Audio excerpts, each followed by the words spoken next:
Hey there, Riverman fans. I'm Jason Ruff. Welcome to the Drydock Podcast. It is the podcast where we get a chance to reflect and look back at the year that was, now that the Riverman ship is in dry dock, so to speak, and also look forward to next year.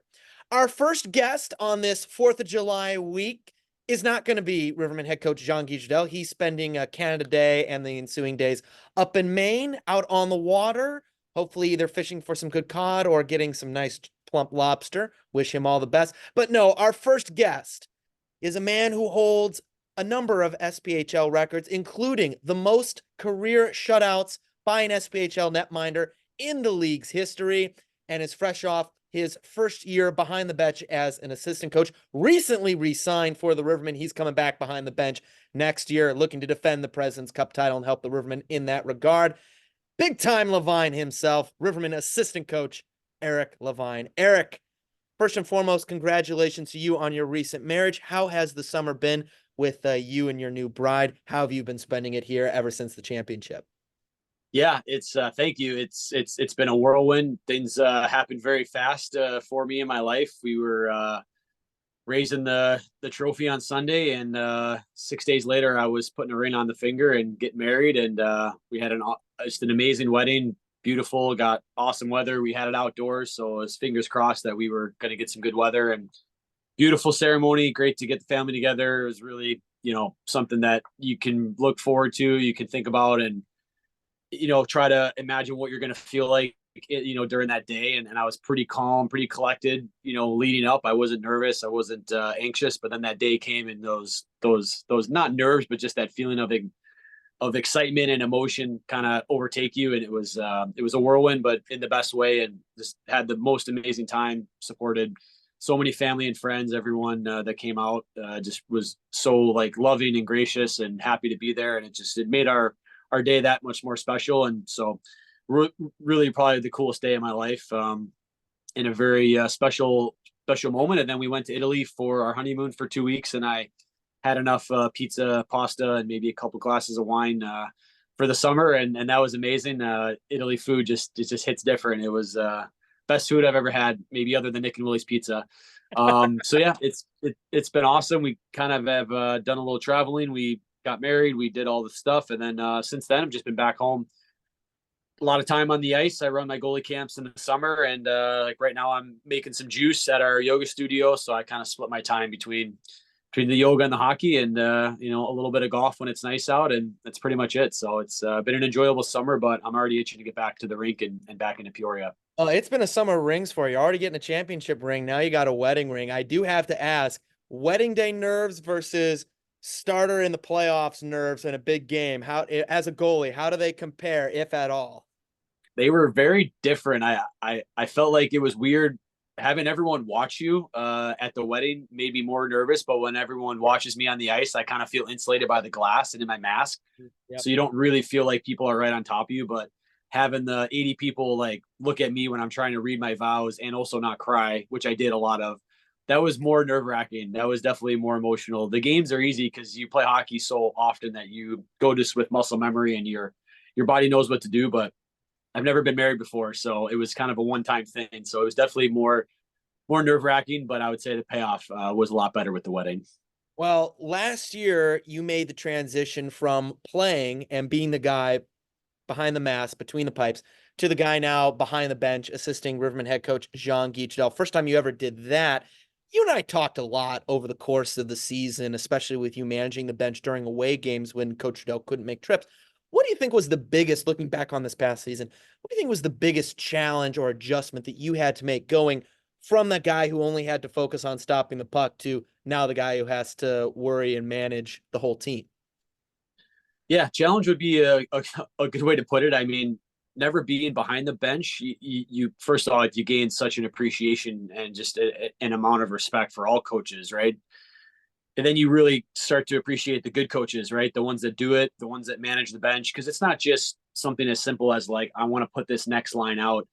You're thinking 3-4 steps ahead. You're trying to in your head understand who's playing well, who offensively is driving the ship, who's playing well in the faceoff circle, who's what line's going? Do I need to boost up another line? Is there a guy that I got to get going? And you have so many options because you can manipulate the lines and kind of the flow of the game however you want, that it's almost like you have this analysis by paralysis mentality that you can do so much, yet the decisions you make have to be done in such a fast, real speed, because you're got to call the lines out and you got to make these changes on the fly. So it was managing, being analytical, and trying to like understand the game itself and trying to put each player in the best situation versus kind of just like letting yourself, I guess, make decisions based on what you feel rather than what you think, right? Because you can think about things so often, but in the game, you kind of have to go with your gut. For me personally, I struggled early on with like considering players' feelings too much, I guess. Like I always wanted, as a goalie and as a teammate, like your job is to basically pump everyone up. You want to be the best teammate. You want to be there when a guy's down. You want to pick them up and you want to make them feel good. And, you want to bring the team chemistry alive. As a coach, you got to make decisions that necessarily aren't the easiest for guys to handle in the moment, right? Whether it's sitting a guy, it's putting a guy off the power play, it's putting a guy down a line, it's giving someone else more minutes. Like you feel a lot more of the emotional involvement with each player. And I struggled with making decisions that maybe should have been done, but what I thought was going to affect a guy. And I didn't want to like be the reason why a guy then starts to spiral or maybe starts to overthink things. So that was an adjustment. But once I kind of realized like every player wants what's best for the team, right? And if you're a good teammate, you understand that it's not just about you. We were so lucky to have like a selfless group of leaders. We had guys like Hags and Bearsy and Jimmer and Wilkes. So it's like guys that have been there that even if as the coach, you make that tough call, it's their job to help the player. It's not necessarily my job to consider a guy's feelings. You have to go with what you think is going to be the best for the team. And once I kind of like understood that, it honestly made the decision-making so much easier because then I could just go with my gut. I could go with what I feel and just in the moment, trust that I'm making the decision that I think is best for the club in this game.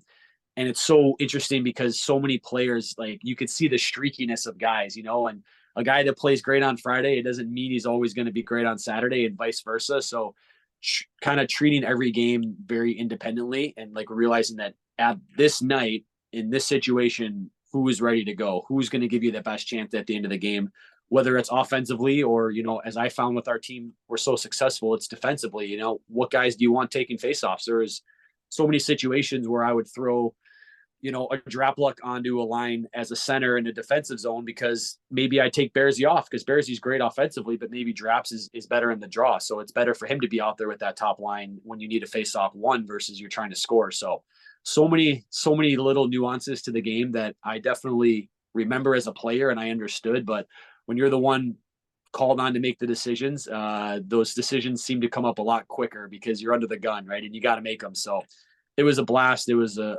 whirlwind of learning experiences, but I felt I got better as it went on. And then obviously getting to learn from Guy. And when I was more the assistant coach is when you really hone in and you pick up on those lessons. And he's a master at his craft. And I always knew he was a good coach, but having the coaching experience, you really appreciate how much he can manage and think about and then also execute on the bench. It was just simply amazing.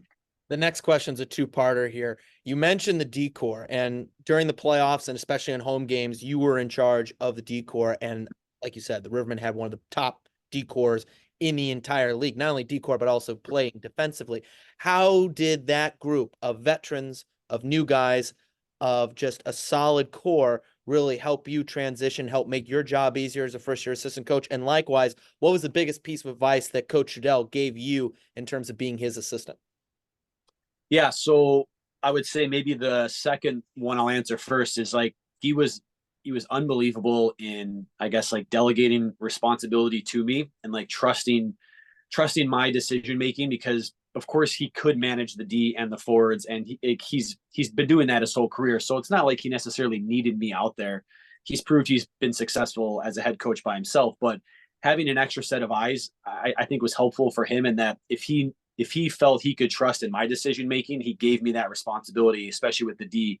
So, I mean, his biggest thing for me is like just make sure that I have a plan for what I'm doing, right? It's like if you do something, make sure that there's a reason behind it. It doesn't mean you're going to make the right decision every time, but you want to be thinking about why am I putting these players together, right? And you start to think about pairings and matchups and who plays well. And for us, having 5D, a lot of times you have guys that need to play both sides, right? Guys got to play like a Dadsonoff. He plays the left and the right.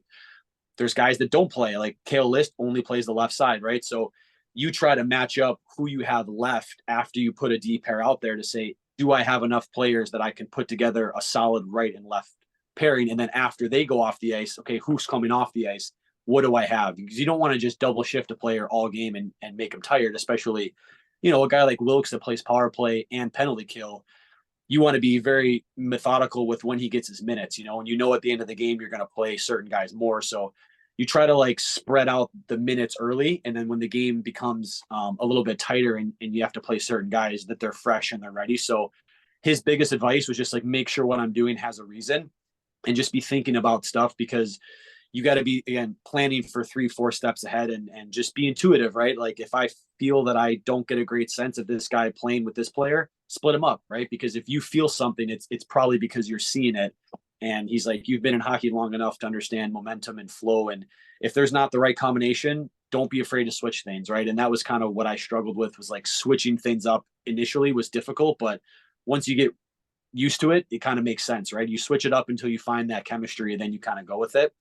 And with the D, it's great because I lived in the defensive zone, right? So I knew defense. I appreciate and I understand positioning with defensemen and gaps and shot blocking and how you want to just manage the different flow of the game defensively. So that felt more natural. And I really, I guess, enjoyed and embraced the opportunity to work with the D, because we only had, 6D, 5 that played a lot. So it's a smaller group. So you really get a sense of like each player, what their strengths are, where they play well. You don't want to put a guy in a bad situation, right? Everyone wants to play every minute, but you really do learn that like certain guys do well with 20 minutes of ice. Certain guys do well with 15. Certain guys can play double shift, power play, penalty kill.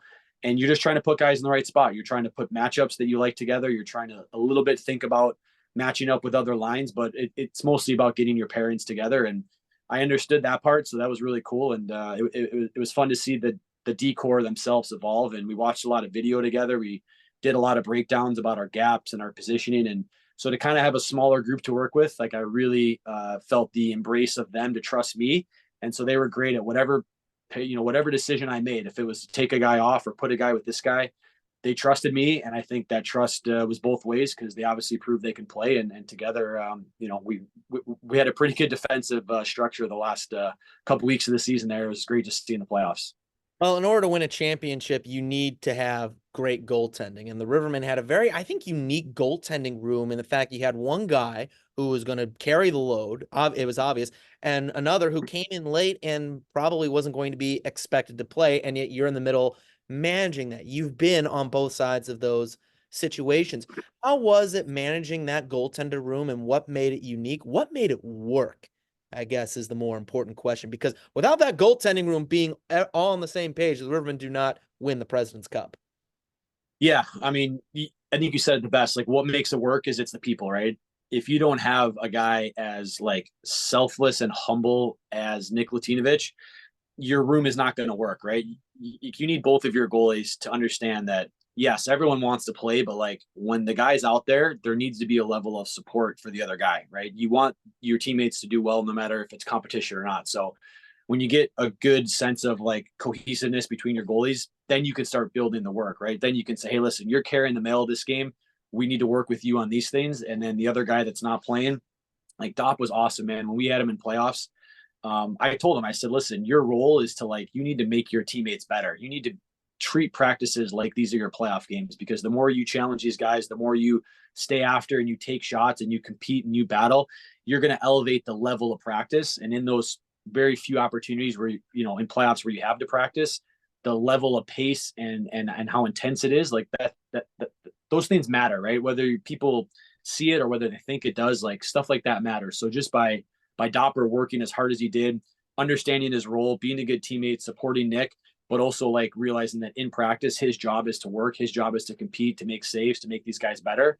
That was huge for us, right? And then for Nick, just to work with him all year was really cool. It was a privilege to like have a guy with us from day one that stayed with us, and like you can see the growth in his game, not just on the ice, but like maturity wise.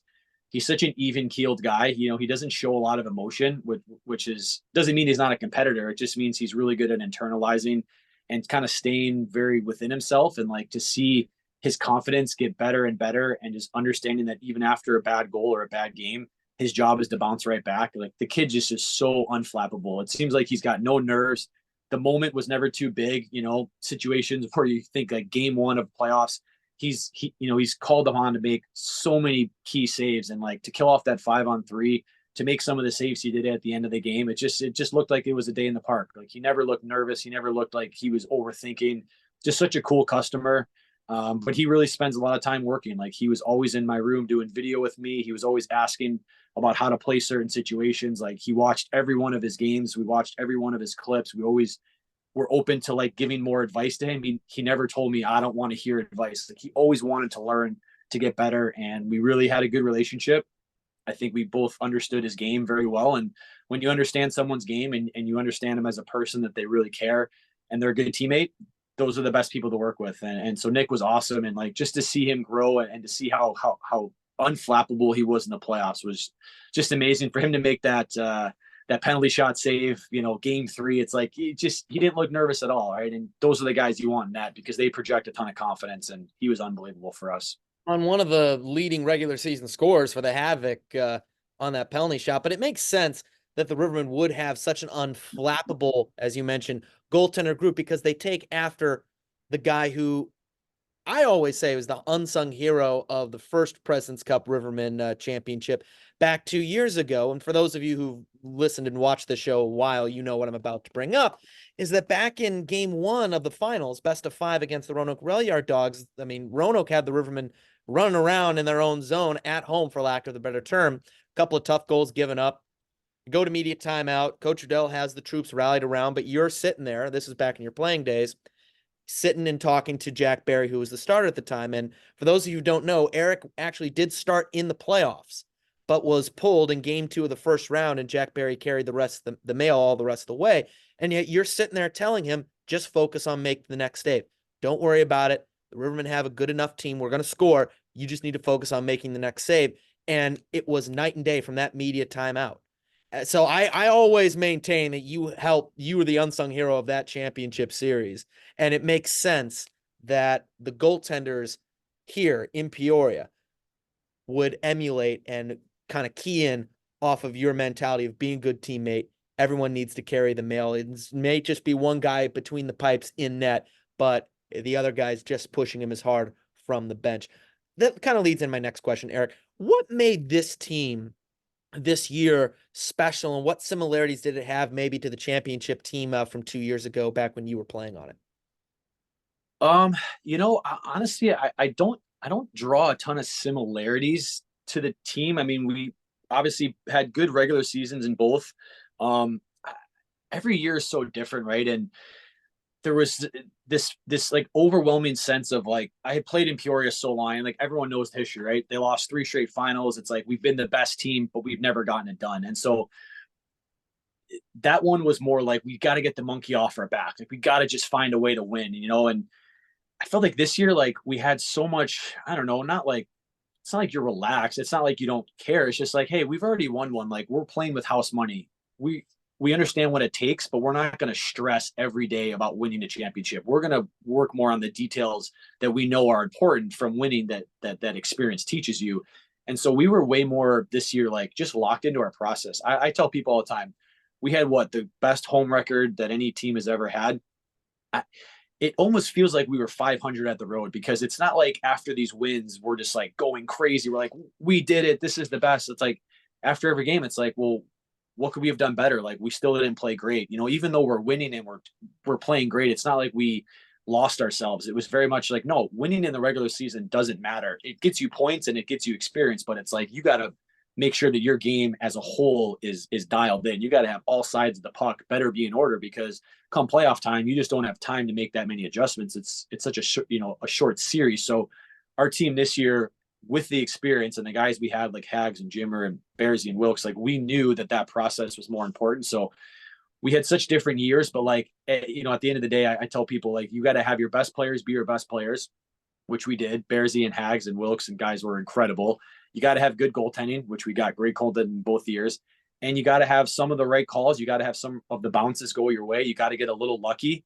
And you got to just have some moments where guys step up. Like you think of a Caden Cahill this year that, didn't necessarily light it up in the playoffs, had a good season. But man, when we needed a goal in game one, in a game that we should not have won, who's the guy that comes in a breakaway and scores? Like Cahill steps up and gets us that first win to kick us off. And then our big boys get going. It's just like you get contributions from every single player. We had so much depth in both of these teams. It's like that's what was cool. It's both years, maybe the similarity is like we had depth at every position. We had 3 lines that can play. We had 6D that can play. It's like everyone contributed. And I can go up and down the lineup this year about guys that maybe didn't get on the score sheet that really held their own and like were key for us. But look at our penalty kill unit. Like we won this year because our special teams were so good. We won because of guys like Renat that played 30 minutes in the final game, and blocking shots. It's just so many guys contribute. And so it's cool to see the similarities of a guy like L.A. Grissom that came in from college, and was one of our key contributors. Matthew Redding was a guy that came in from college and makes our roster and has some key moments. And so it's cool to see you appreciate every win because you don't know when you're ever going to win again. But I will say for the guys that won it, when you win it again, you appreciate it more because you get to watch the guys that haven't won it and you're excited for them. It's like you don't feel as happy for yourself. You just are excited to watch the people where this is their first time because that's what it's about. So I don't know if that answers your question, but every year is so different. And I will say it's just like to have it happen the way it did with Alec Hageman and to go out at home ice, him being the captain, him scoring 5 goals in the last 2 games, like you cannot write a better ending. And I can tell you every single player in that room, like if you asked them, why do you want to win this year? The number one answer is for Hags. Like it's not just something that we say, it's something every guy felt. And so to give him the send off as he deserved and to cement his like legacy of Peoria and what he's meant to the Rivermen, it's just like I would trade everything I have just for that moment again to like be there with him to see what it meant to him and for every guy pulling on the rope to get it done. It was so special. We got 8 minutes left. Second to last question for Eric. You mentioned how home ice advantage was so critical for the Rivermen, not only in the regular season, but also playoffs. I want you to take us in behind the scenes before, during, and after the game, a game 3, winner take all for the President's Cup. And you got 6,000 fans coming in here, cramming Carver Arena, trying to will this team to its second championship in the SPHL. Take us behind the scenes, both before the game, during the game, after the game, from the assistant coach's perspective. What are the nerves like? What is the atmosphere like? What are the vibes? What's going through your head? I got back Saturday night after our game and I was laying in bed and I was just like, oh my God, like we're going to play what people like you say, we're playing a game 7 for the Stanley Cup Finals. Like we're playing a do or die. Like this is so cool. And then I woke up and I remember thinking I need to throw up right now. Like I am so not nervous, but anxious, but excited because as a coach, right? It's like you prepare all year and you're so invested in it. It's like it comes down to this one game. As a coach, what goes through my mind is like, okay, make sure I have all of my situations accounted for. Like I got to know, okay, it's 4-on-3. Who am I putting out there? When it's we kill a penalty, who am I putting out next? Who goes well together? Like you want to make sure that those little matchups that you want defensively for your pairings, them like the back of your hand, because in the game it's going to be so intense. It's going to be so much emotion. Things are going to move so fast that you don't want to like be absent-minded and just forget and then make the wrong decision or put the wrong pairings out there. So I stared at my lineup card for like an hour. It's like, okay, this is everything that I think could happen. I want to be prepared. And then, Guy and I are usually pretty chatty before games. We're keeping it loose. We're keeping it light. We're watching this. We're talking. We're chatting. It's just like we got there and there was a presence of calmness to the whole group. But in the room, Guy and I don't think we said many words to each other. And obviously Blake Ortman was there. We all just kind of sat there and like we took it in. We understood the moment. No one really wanted to say much because you don't want to like throw off the vibe. We felt the vibe was good, but there was not much said. It was a very like, all right, we understand this is going to be a big moment.